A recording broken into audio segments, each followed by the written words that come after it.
Whatever you do, nothing else is going to sort of give back to you the same types of feelings and the same love and warmth that fostering does. If you could be a foster carer, even if you're not sure, just pick up the phone and make a call.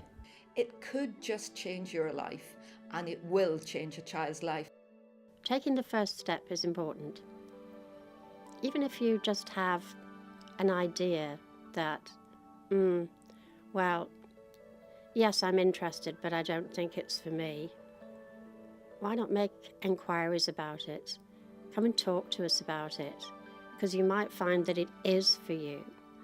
And taking that first step to change a child's life, I think, is worth doing. What is fostering is that it's really a family offering to offer a stable, loving and caring home and environment for a child that for whatever reason isn't able to have that within their own family. There's so many different options, different age groups, or there's short-term, permanent, respite, there's almost something to fit everybody. Like I said, I start with teenagers, which I maybe had them for 3 or 4 years, and then they've either moved on to independence or supported lodgings. I mean, the young boy I've got now, he was 18 at Christmas. He's actually staying put, and he'll probably be here at least 50. He's going nowhere. His brother's 14, so I've still got the teenagers. Obviously, I've had babies. I've had children with maybe learning disabilities, children with autism. But this has made me grow as a person, because it allows me to understand things a bit more. You can make an enormous difference to a child's life when you're a foster carer. You could be, for this child that you look after, the first safe base that they've ever known, and that is an enormous thing to do. If you're thinking of fostering, don't just think that it's long-term or it's short-term. There are different fostering opportunities, and we can, if you make enquiries, provide all the details of the different types of fostering. The situation we have in Durham at the moment is we have just under 800 children that we're currently looking after that are in our care. Some of those are in the care of, whilst they're not in the care of their parents, they are in the care of their own family, but we're supporting those arrangements. But a vast majority of those children are living with foster carers at present. That again it's a number that keeps rising, but also the challenge with fostering for us here in Durham is that a number of those arrangements are long term rather than short term. So whilst there are circumstances where children need to stay with foster carers for a short period of time, we have a great number of children for whom returning to the birth family isn't something that is possible for them, that would be safe for them. So in those situations we need to identify carers that really are able to open up their homes and their families for these children on a long-term basis, and really be in a position where they can very much claim them as members of their own family and support them up until they're ready to move on into independence, into adulthood. The children that we look after, they all have very different backgrounds. There's very different sets of circumstances that have led them on the journey to need to be in our care. The one consistent they all need is they need a loving, stable and consistent home, whether that's for a short period of time or a long period of time, whether that's alongside the brothers and sisters or whether that's just for them on their own. They need really they need carers, they need a family around them that's able to commit with them, that's able to support them, through all of the ups and downs. We've had various children over the years. 15, I think we've had. 15 in total. All short term, varying from 3 weeks up to 2.5 years. But then we got the sibling group that we have at the moment. And they're just fit, really, isn't it, with the family? Yeah, they're just gorgeous children. And there was talk of them being split up because it's difficult to place 4 children altogether. So we just made the decision to take them on permanently. Yeah. I think sometimes people have the wrong perspective of teenagers. They automatically think, oh, teenagers are trouble, and they're not. Sometimes all they want is somebody to be able to understand them, communicate with them, and you have to have a great sense of humour.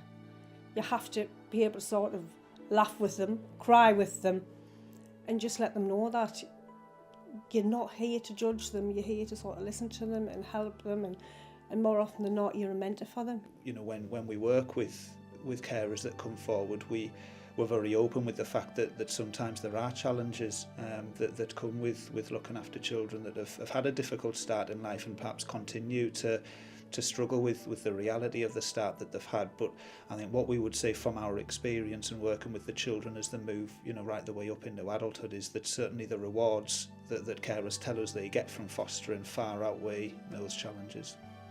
The difference you can make is absolutely incredible.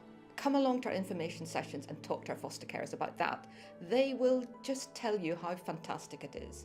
Some of our foster carers have been foster carers for 20, 30 years. So I think that says something about the rewards of fostering.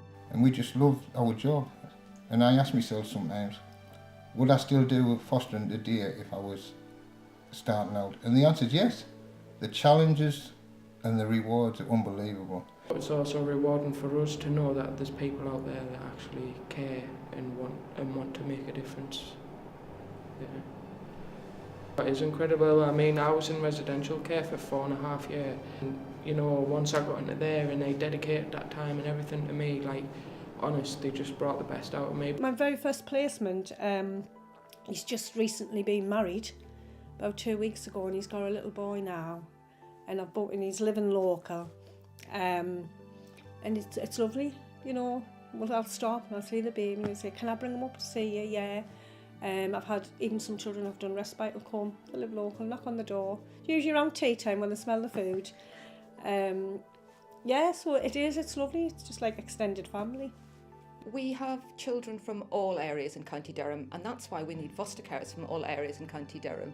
But sometimes it's important that we look a little bit further afield, and particularly if you're interested in looking after a child for the rest of their childhood and beyond, into adulthood, where you lived isn't that important as the importance of you actually coming along and providing a home and stable family life for a child.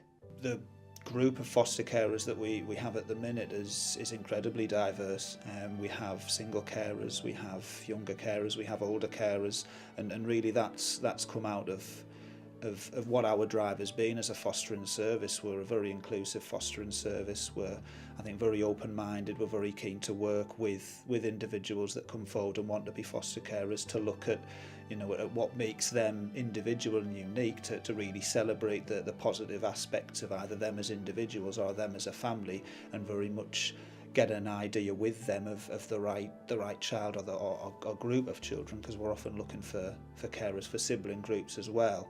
You know, what's best for them and what works best for their family situation. There is a process, and one of the things that happens if you're interested in becoming a foster carer and put in an application form, you're invited to what's called a preparation course, and that is a group of people like yourselves that want to become foster carers, and that course will tell you all about it, why children come into care, the legality of it, who else you will meet, because you open your home to one child, but actually there's like a busload of other people that come along, professionals who are there to help you. We looked into a lot of agencies and we looked into a couple of local councils, and Durham had the best sort of background reports on working for them. And I think the problem is as well, when you begin to become a foster carer, you obviously want a lot of support. You want to have the best training package. You want to have people behind you who you know are going to support you through your journey. And when we looked sort of at the records and we spoke to a couple of people at Durham, we found that they were the best ones for us to go with, definitely. Being a foster carer doesn't mean you're superhuman. There's times when you need support. Your support and social worker is at the end of the phone. And if they're not there, there's always somebody to talk to.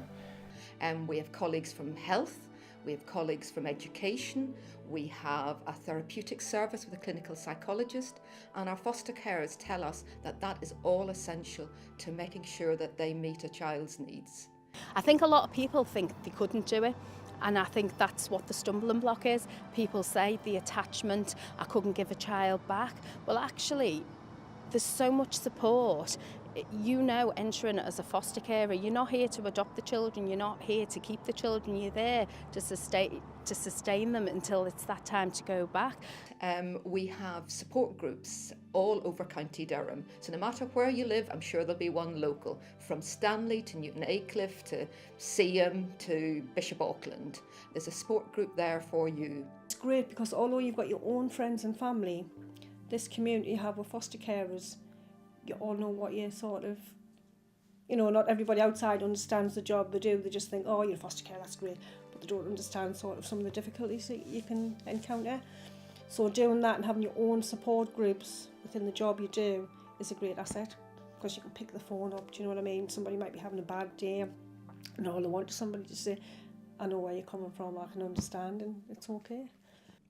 We also have an impressive range of training available to foster carers, because we think it's very important throughout your time as foster carers that you are able to learn and develop and ensure that you meet the child's need. Every child is different, which means you're learning all the time. When you foster for Durham, there's a lot of support and training. Initially, you have training days. You go along for sort of a 4-day course to learn all about fostering, to learn about the types of children who you may foster. You also get allocated your own fostering officer who looks after you throughout your journey as a foster carer. We do continual training, so once you become a foster carer for Durham, the training doesn't end. It's an ongoing rolling training package, which is fantastic. There is financial support available to you.